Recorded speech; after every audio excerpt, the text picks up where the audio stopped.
South Georgia के islands में स्ट्रोमनेस व्हेलिंग station के कैप्टन आराम से बैठकर खाना खा रहे थे कि तभी अचानक से एक व्यक्ति भागता हुआ चिल्लाता हुआ उनके कमरे में घुस जाता है। वो कैप्टन से तुरंत बाहर चलने को कहता है और कहता है कि आपको अपनी आंखों पर यकीन नहीं होगा।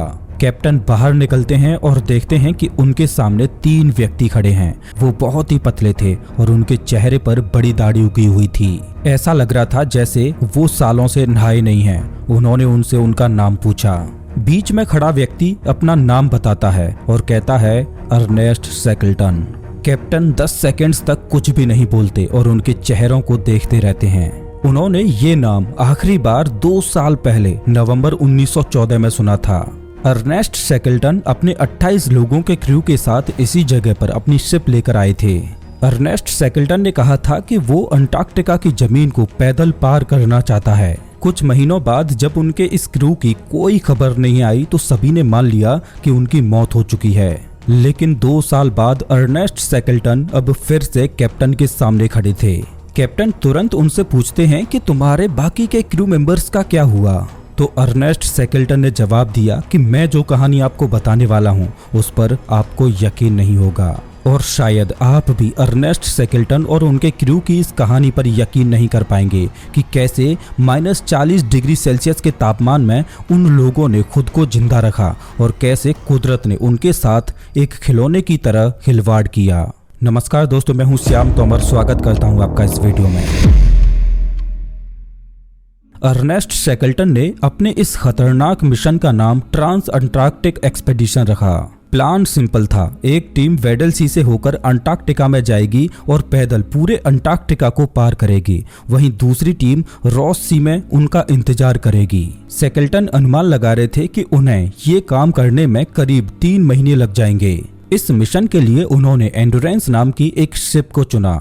एंडोरेंस को इस तरह से बनाया गया था कि वो तूफान, बर्फ, हर चीज को झेल सकती थी। वहीं क्रू मेंबर्स को शैकल्टन ने बहुत ही बारीकी से चुना था। कुछ सेलर्स थे, कुछ मैकेनिक्स तो कुछ डॉक्टर्स। शैकल्टन के लिए सबसे जरूरी चीज ये थी कि उनका क्रू हर प्रेशर सिचुएशन में उनका साथ दे। अगस्त 1914 में वो लोग इंग्लैंड से निकले। ये वो दौर था जब पूरी दुनिया वर्ल्ड वॉर की तैयारी कर रही थी। अक्टूबर तक वो लोग साउथ जॉर्जिया के आइलैंड्स पर पहुंच गए, जो अंटार्कटिका का एक तरह से आखिरी पोस्ट था। वहां के लोगों ने शैकल्टन को वार्न किया कि इस वक्त बर्फ बहुत ही खतरनाक होती है, लेकिन शैकल्टन ने अपना पूरा मन बना लिया था। 5 दिसंबर 1914 को एंडोरेंस शिप साउथ जॉर्जिया से निकलकर वेडल सी की तरफ बढ़ चली। जैसे जैसे वो लोग समुद्र में अंदर तक जा रहे थे वैसे वैसे उनके आसपास का एनवायरनमेंट बदलता जा रहा था। अभी तक क्रू मेंबर्स को खतरे का कोई भी अंदाजा नहीं हुआ था। वो लोग हंसी खुशी से जा रहे थे, लेकिन शैकल्टन की एक आंख हमेशा समुद्र की तरफ ही थी। उसकी आंखों के सामने समुद्र का पानी धीरे धीरे मोटी बर्फ में बदलता जा रहा था। हवा तेज होने लगी थी। जनवरी तक शिप इतना धीरे चल रही थी कि 1 किलोमीटर जाना भी जंग जीतने के बराबर था। फिर अचानक से एंडोरेंस शिप समुद्र के बीचों बीच बर्फीले पानी के अंदर रुक गई। पहले तो क्रू के लोग और शैकल्टन उतना नहीं घबराए। वो इस तरह की सिचुएशन के लिए पहले से ही तैयार थे। तुरंत सभी ने अपने अपने कुदाल निकाले और नीचे उतरकर बर्फ को काटना शुरू कर दिया। जब भी थोड़ी बर्फ टूटती और शिप आगे चलने लगती तो वे लोग खुशी से चिल्ला उठते। लेकिन शैकल्टन शांति से हर चीज को ऑब्जर्व कर रहे थे। वो जानते थे कि इतनी छोटी सी जीत से कुछ नहीं होने वाला। उनकी मंजिल अभी बहुत दूर है। वो ये भी जानते थे कि हमें कभी भी ऐसा नहीं समझना चाहिए कि हम कुदरत से जीत गए हैं। एंडोरेंस शिप कुछ इंच मूव करती और फिर दोबारा से समुद्री बर्फीले पानी में फंस जाती। क्रू के लोग अपनी हिम्मत हारते जा रहे थे। सूरज अब ऊपर आने लगा था। आप जानते ही होंगे कि समर के महीने में अंटार्कटिका में रात नहीं होती। वो लोग सूरज के नीचे ही बर्फ तोड़ते और सूरज के नीचे ही सो जाते। उन्हें लगा कि शायद अब बर्फ पिघलने लगेगी। Go ahead and run your first Google Ads campaign. Spend 20,000 in the first 3 months and get 20,000 in ads credit. Download the app now.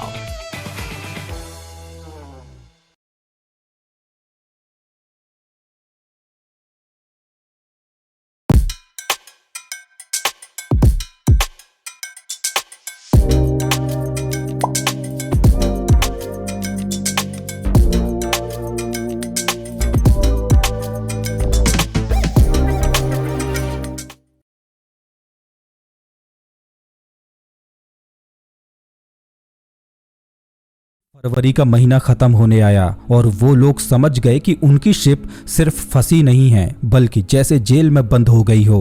बर्फ की परत और ज्यादा मोटी हो चुकी थी।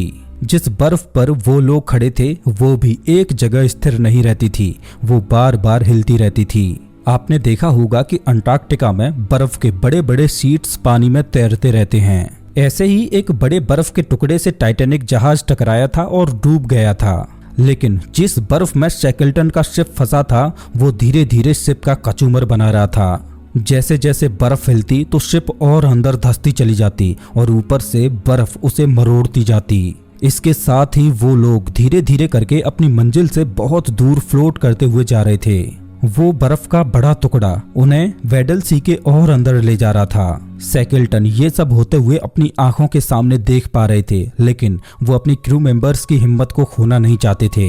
उन्होंने उन्हें हर दिन एक रूटीन पर लगा दिया था। वो लोग कुत्तों के साथ खेलते, बर्फ के ऊपर फुटबॉल खेलते और फिर शिप के आसपास की बर्फ को तोड़ने में जुट जाते। अब शैकल्टन ने अपने सपने को टूटते हुए महसूस कर लिया था। वो समझ चुके थे कि अब अंटार्कटिका को पार करना इम्पॉसिबल हो गया है। उनका मिशन शुरू होने से पहले ही खत्म हो चुका था। मार्च तक तापमान बहुत ही कम होने लगा था।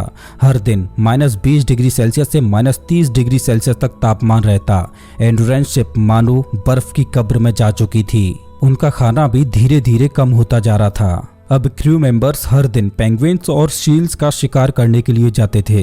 वो लोग उम्मीद कर रहे थे कि शायद वसंत ऋतु तक बर्फ पिघल जाएगी। उन्होंने स्लेजेस बनवाए, लाइफ बोट्स को ठीक करवाया और सारे सप्लाईज को ऑर्गेनाइज करवाया। अब वो लोग अंटार्कटिका से लड़ने की तैयारी में जुट गए थे। अप्रैल का महीना आया और बर्फ के वो शीट्स और वॉयलेंट तरीके से हिलने लगे। बर्फ के क्रैक होने की तेज आवाजें आने लगीं, जैसे मानो तोप के गोले चल रहे हों। और बीच में उनकी एंड्योरेंस शिप फंसी हुई थी। 14 अप्रैल को एक वेव ने एंड्योरेंस शिप के तख्ते को तोड़कर रख दिया। स्टील बोल्ट्स गोली की तरफ बाहर आने लगे और शिप में पानी भरना शुरू हो गया। शैकल्टन ने तब सभी को आवाज दी कि शिप को तुरंत खाली कर दिया जाए। मई तक सूरज पूरी तरह से गायब हो चुका था। क्रू मेंबर्स ने बर्फ के ऊपर ही अपने टेंट्स लगा लिए और उसे द ओशियन कैंप का नाम दिया। उनकी लाइफ बोट्स वहीं पास में रखी हुई थीं। वहां ठंड इतनी ज्यादा थी कि सभी क्रू मेंबर्स को एक साथ चिपक कर सोना पड़ता था। शिप पर उनके साथ एक फोटोग्राफर भी था जिसने फंसी हुई शिप के फोटोज लिए, जिन्हें आप अभी अपनी स्क्रीन पर देख पा रहे हो। देखते ही देखते अक्टूबर का महीना आ गया और अब वो लोग एक्सप्लोरर्स नहीं बल्कि सर्वाइवर्स बन चुके थे। 9 महीनों से एंड्योरेंस शिप बर्फ में फंसी हुई थी और अभी तक वो लोग करीब 2000 किलोमीटर तक गलत दिशा में फ्लोट कर चुके थे। फाइनली 21 नवंबर 1914 को एंड्योरेंस शिप पूरी तरह से टूट गई। उसके बस कुछ टुकड़े ही बर्फ के ऊपर पड़े थे, बाकी का पूरी शिप समुद्र के अंदर समा गई। क्रू मेंबर्स ने खाना पानी, टूल्स, नेविगेशनल गियर्स, रिकॉर्ड्स, हर चीज को बाहर निकाल लिया था। वो लोग अपनी हिम्मत हार चुके थे, लेकिन इस अंधेरे में अर्नेस्ट शैकल्टन उनके लिए सूरज की किरण की तरह सामने आए। उन्होंने अनाउंस किया कि उनका मिशन यहीं खत्म होता है और अब वो लोग अपने घर की ओर जाएंगे। उनके पास ना तो टेलीफोन था और ना ही कोई रेडियो। वे लोग बर्फ के एक टुकड़े पर फंसे हुए थे जो खुद फ्लोट कर रहा था और उन्हें ना जाने कहां ले जा रहा था। क्रू के लोग सिर्फ इसलिए हिम्मत नहीं हारे थे क्योंकि अर्नेस्ट शैकल्टन हिम्मत नहीं हारे थे। अब चूंकि उनके आसपास की बर्फ जमी हुई थी, इसलिए लाइफ बोट्स में बैठकर भी कहीं नहीं जाया जा सकता था। उन्होंने उस बर्फ के टुकड़े पर ही कैंप लगा लिया था। वो लोग तब तक इंतजार करेंगे जब तक बर्फ टूट नहीं जाती, जिसके बाद वो लोग लाइफ बोट्स में बैठकर अपने घर की तरफ निकल जाएंगे। उन्हें बर्फ में फंसे 1 साल हो चुका था। बाहर के लोगों को पता तक नहीं था कि वो लोग जिंदा भी हैं या नहीं। इस तरह के मौसम में किसी रेस्क्यू शिप के आने का भी कोई सवाल नहीं था। उनके पास 3 लाइफ बोट्स, एक स्लेज जिससे बर्फ पर चला जा सकता है और कुछ पर्सनल आइटम्स और 1 महीने का खाना मौजूद था। शैकल्टन कैलकुलेशंस करते हैं और पता लगाते हैं कि उनसे सबसे करीब का आइलैंड द पोलेट आइलैंड है। हो सकता है कि वहां पर उन्हें कुछ सप्लाईज मिल जाएं जो उन्हें कुछ और महीने जिंदा रख सकें। उन्होंने क्रू से कहा कि सभी लोग 2 पाउंड तक का सामान अपने बैग में उठाएं और बाकी ताकत स्लेज और लाइफ बोट्स को खींचने में लगाएं। जहाज के फोटोग्राफर के पास करीब 400 फोटोग्राफ्स थे, लेकिन 2 पाउंड की लिमिट की वजह से वो अपने साथ सिर्फ 150 फोटोज ही ला पाए। और यही फोटोज आगे चलकर दुनिया के सामने सबसे ऐतिहासिक सबूत बन गए। कुछ हफ्तों बाद खाने की कमी की वजह से उनके साथ आए कुत्ते के बच्चों को मरना पड़ता है। हर लाइफ बोट का वजन करीब 1000 किलोग्राम था और इसे खींचना इतना आसान नहीं था और किस्मत भी उनके साथ नहीं थी।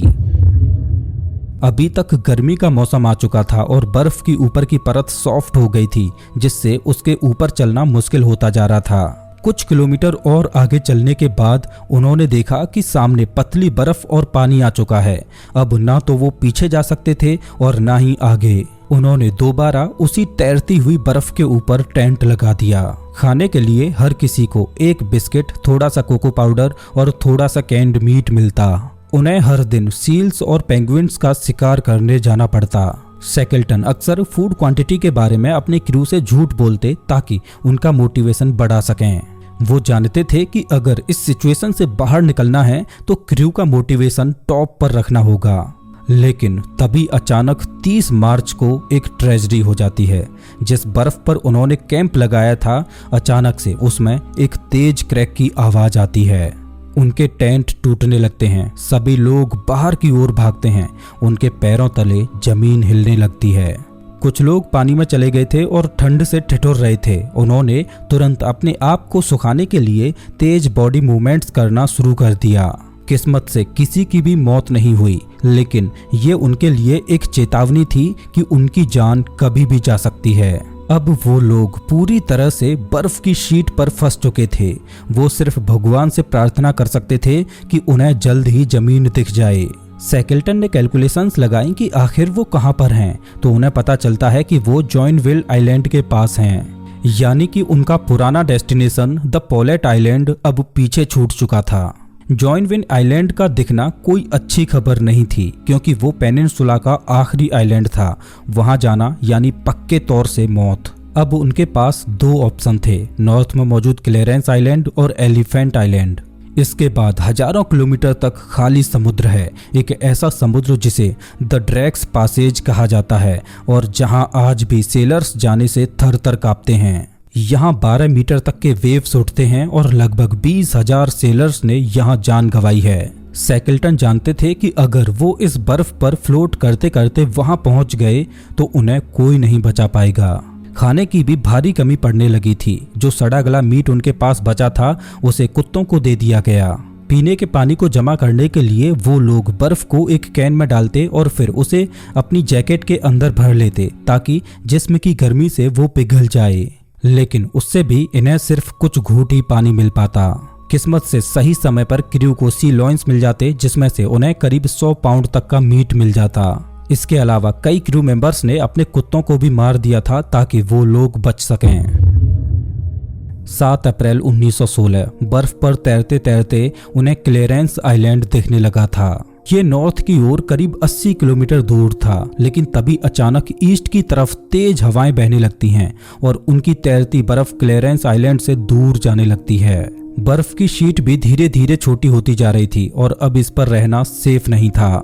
शैकल्टन ने तुरंत ऑर्डर दिया कि वो लोग अब लाइफ बोट्स में पानी के द्वारा अपनी मंजिल की ओर जाएंगे, लेकिन तभी फिर रास्ते में उन्हें बर्फ की बहुत सारी चट्टानें मिलने लगती हैं। कुछ घंटों बाद वो एक नई बर्फ की शीट पर अपना कैंप लगा लेते हैं, लेकिन तभी अचानक वो बर्फ टूटने लगती है और बीच से 2 हिस्सों में बंट जाती है। उनका कैप्टन अर्नेस्ट शैकल्टन एक साइड में था और बाकी का क्रू दूसरी साइड। वो अपने कैप्टन को तैरते हुए उनसे दूर जाता देखते हैं, लेकिन किस्मत से क्रू हिम्मत नहीं हारता और तुरंत वो अपनी लाइफ बोट्स के जरिए अपने कैप्टन को बचा लेते हैं। इसी बीच हवा की दिशा बार बार बदल रही थी और वो बर्फ का टुकड़ा इधर उधर हिल रहा था। पहले उन्होंने सोचा कि वो क्लेरेंस आइलैंड की ओर जाएंगे, फिर उन्होंने सोचा कि उन्हें जॉर्ज आइलैंड जाना चाहिए, लेकिन फिर अंत में एलिफेंट आइलैंड जाना उन्हें सबसे बेस्ट ऑप्शन लगा, क्योंकि वहां से रेस्क्यू होने के चांसेज सबसे ज्यादा थे। अब चूंकि उनका आइसबर्ग नॉर्थ की दिशा में बह रहा था, इस वजह से टेम्परेचर भी बढ़ने लगा था।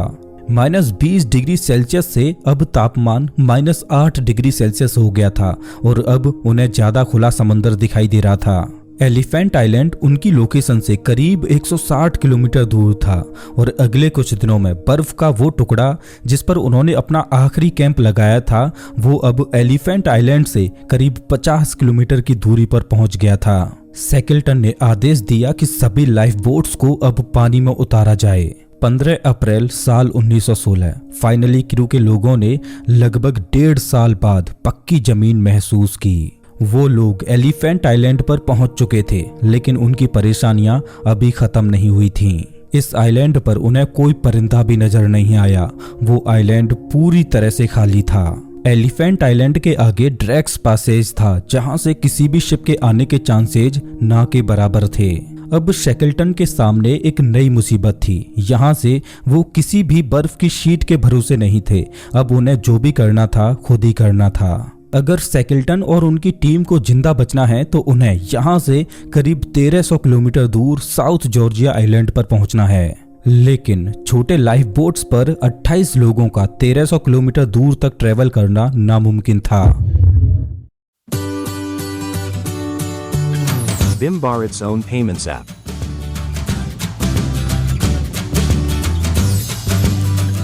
Download today and get started.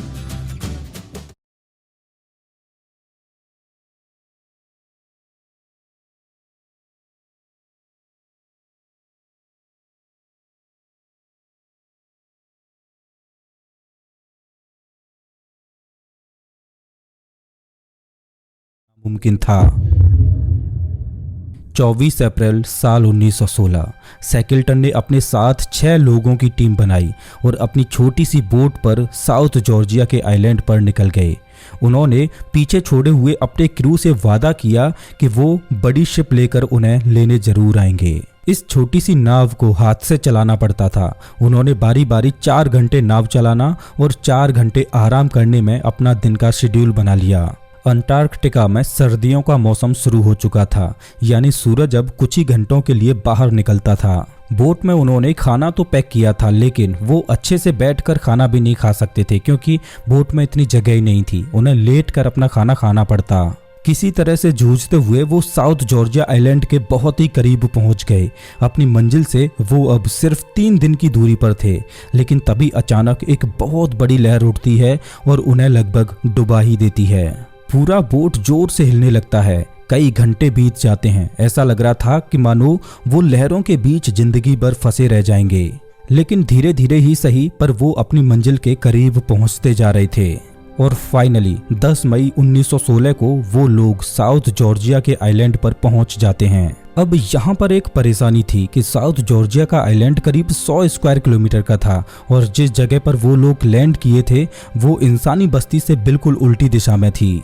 अपनी लोकेशन से उस बस्ती तक जाने के लिए उन्हें या तो दोबारा बोट से होकर पूरा घूमकर जाना पड़ता, जिसमें 200 किलोमीटर का ट्रेवल करना पड़ता, या आइलैंड की जमीन से होते हुए सिर्फ 40 किलोमीटर ट्रेवल करके जाना। लेकिन दिक्कत ये थी कि साउथ जॉर्जिया का आइलैंड बड़े बड़े पहाड़ों से घिरा हुआ था। आज तक कोई भी इसे पार नहीं कर पाया था और शैकल्टन के पास तो जरूरी सामान भी नहीं था जिससे वो पहाड़ को पार कर सकें, लेकिन उसके पास और कोई रास्ता भी नहीं था। उन्होंने अपने साथ 3 व्यक्तियों को लिया और तुरंत सामने खड़े पहाड़ पर चढ़ना शुरू कर दिया।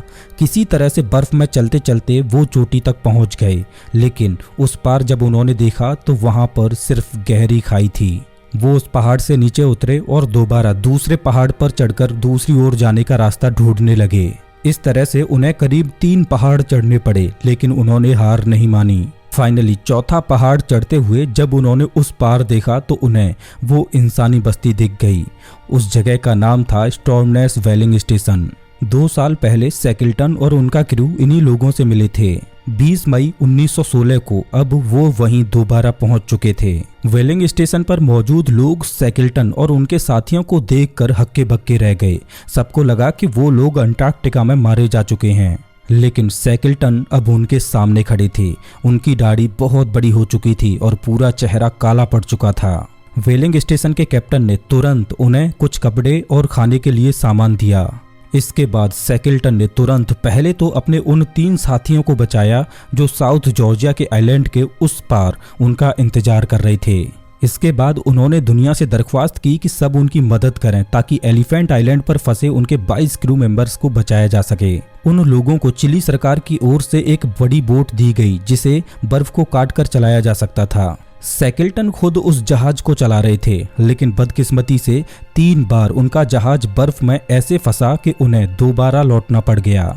लेकिन सैकल्टन ने हार नहीं मानी और एक बार फिर एलिफेंट आइलैंड की ओर निकल पड़े। 30 अगस्त 1916 सैकल्टन फाइनली एलिफेंट आइलैंड पर पहुंच ही जाते हैं और अपनी आंखों के सामने का नज़ारा देखकर दंग रह जाते हैं।